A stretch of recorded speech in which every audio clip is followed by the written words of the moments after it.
So with Facebook ads, analytics and insights, there are certain KPIs that you'll want to understand so that you can interpret what they mean and take action based on the data that's available.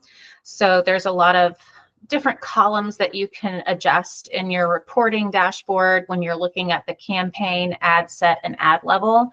And so we'll take a quick look here at what the KPIs mean and which ones could possibly be hidden in your dashboard that you'll want to adjust and make them visible to you so that you can just see a little bit better well-rounded look at what's going on with your campaigns. So I will share my screen and dive right in here.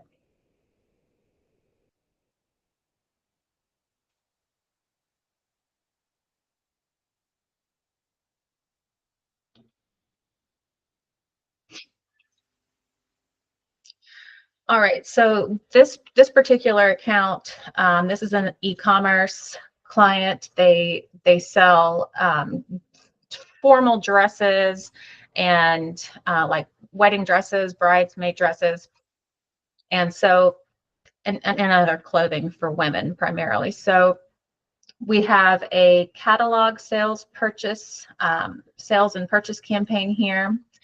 We're sending people to the website to drive purchases and sales in this campaign. And then right in this campaign, we're just testing website traffic, driving for more clicks to get people familiar with their products. And what you'll find with traffic campaigns is usually you'll get the cost per click at a much lower cost compared to a catalog sales campaign.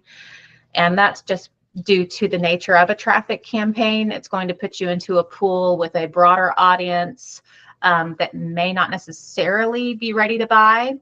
So therefore, your cost per click is going to be a little bit cheaper with those types of campaigns versus a catalog sales campaign where the intent is to purchase a product. So you're going to pay a little bit more for your cost per click in those kinds of campaigns for sales, just due to the nature of Facebook's algorithm is going to drive the audience that's more likely to make a purchase for that particular campaign. So you'll pay a little bit more for that. But what I want to do here is show you there are different columns that are like preset based on, you know, what you want to see, performance and clicks, just performance. And then there's also different presets for delivery, engagement, and setup so that you can see how everything was set up.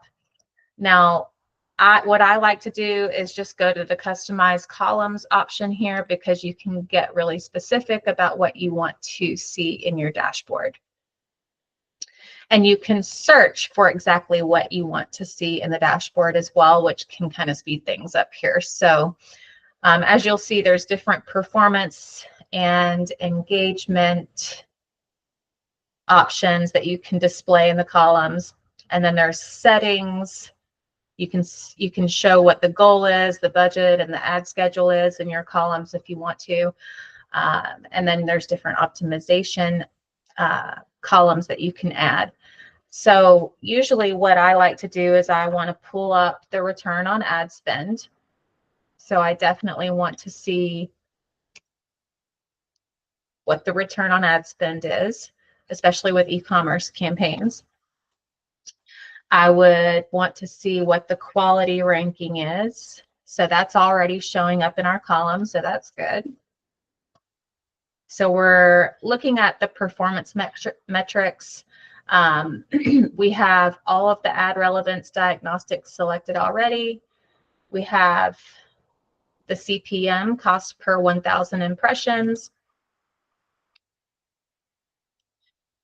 And let's just say that we want to see what the awareness might be, estimated ad recall lift rate.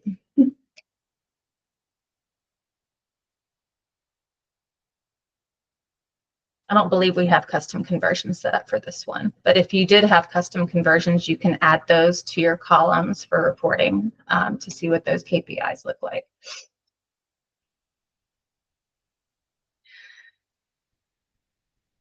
So I'm pretty sure we would have add to cart already. So let me put,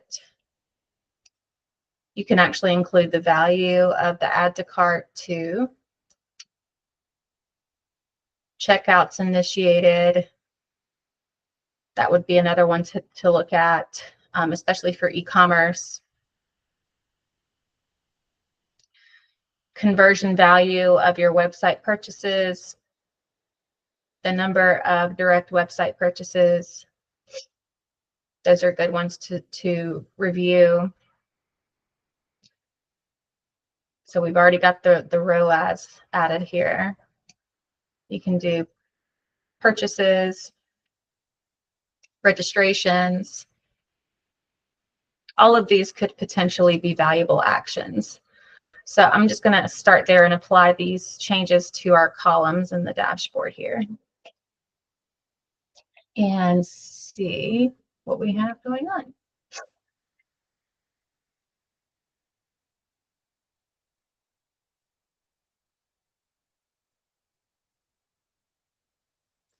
So as you can see in this catalog sales campaign, the return on ad spend is 2.13 times right now. This is decent. I'm not going to say it's fantastic, but it is decent. Now with the website purchases and sales campaign, this is hovering at a little bit over a 1 times return on ad spend. Just keep in mind that February 4th through the 4th is what we're looking at here. So it's the very beginning of the month. We haven't really had too much time, this month to collect all of the possible conversions. Sometimes there is a delay in how many conversions have been reported. Another thing that you'll want to keep in mind is the number of add to carts compared to the number of purchases. So let me slide this over here.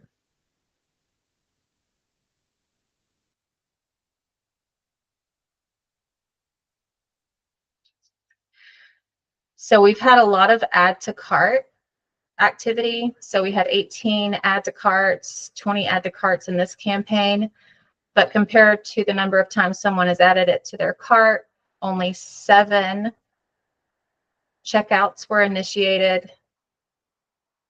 And of those 7 checkouts initiated, only 2 website purchases were actually completed and reported. So things like this I like to look at because it can tell you that there could be some issues in the sales funnel overall once people land on your site or on your catalog page. Because if they're adding it to their cart and they're not everyone who's added to the cart has initiated checkout, you'll want to create some sort of automatic follow-up for people who forgot to check out. If you do have 7 people that went and initiated checkout, but only 2 completed their purchase, that could be a possible indicator of issues with the checkout process itself. Maybe there's unclear language on whether the shipping is free or not. Maybe they got confused, and maybe there is like some sort of bug that's preventing them from moving forward, depending on what device they're on or what browser they're on. So, you'll want to revisit your website and your catalog pages just to see, if you have heat map software, or if you have something like Crazy Egg or Hotjar or, any of those user recording softwares on your website. Definitely take a look at what users are doing all the way through that checkout process to see if there's any indication of you having issues during the checkout process. So that's one thing to look at, especially with e-commerce. And then another thing that you'll want to look at is the click-through rate and your cost per click.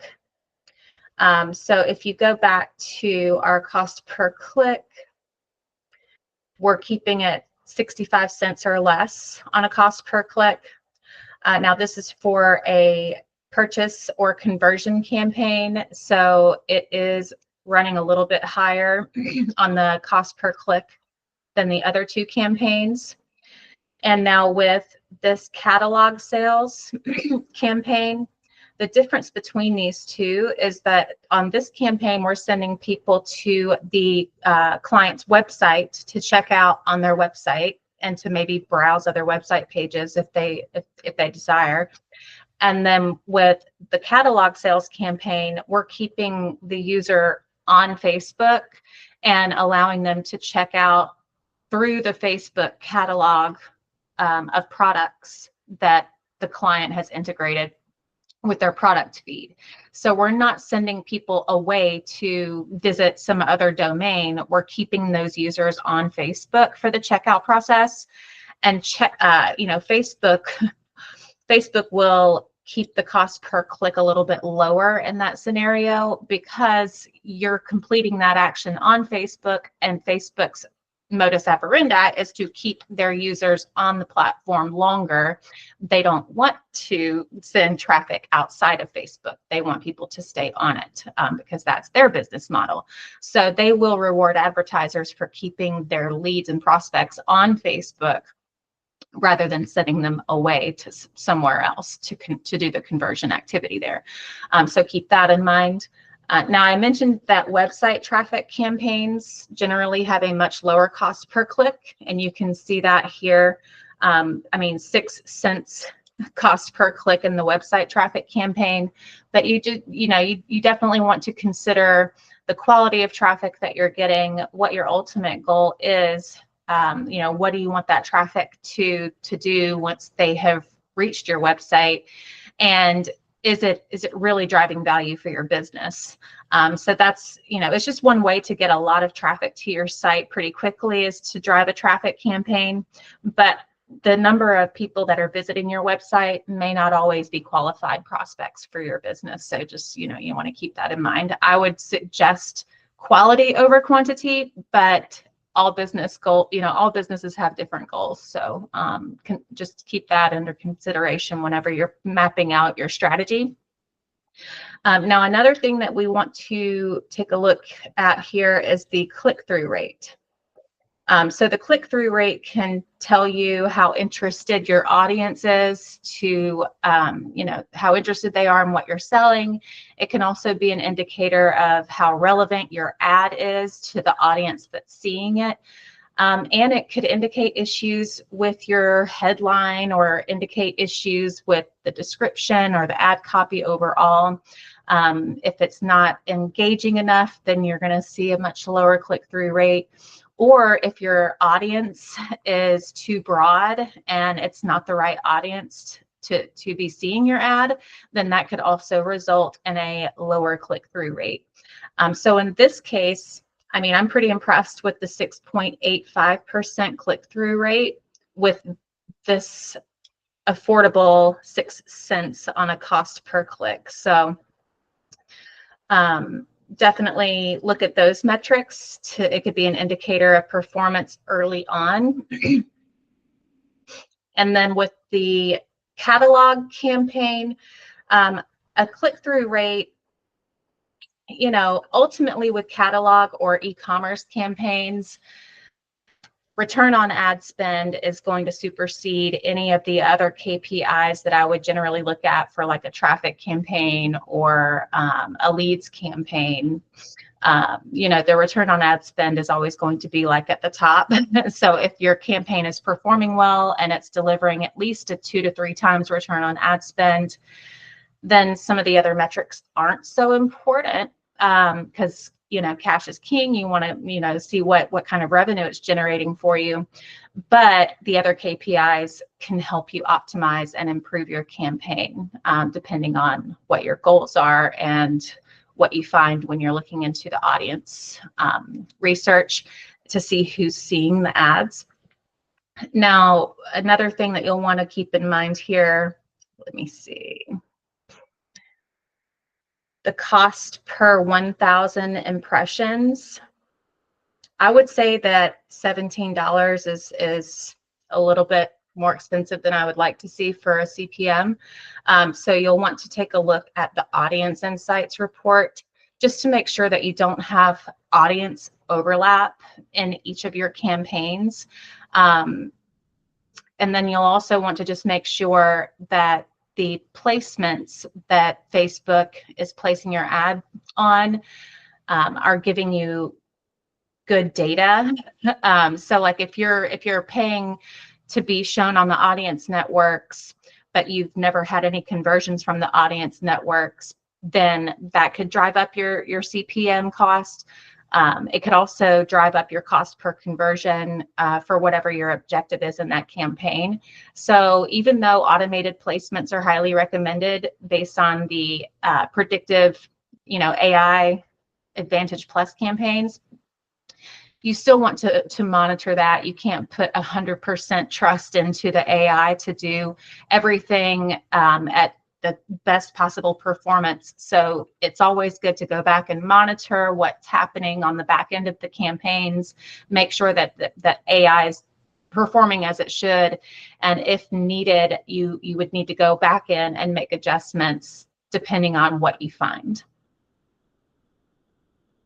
And I think that covers everything for the most part. Of course, we're not going to hit every single KPI in this video, but I hope that was helpful.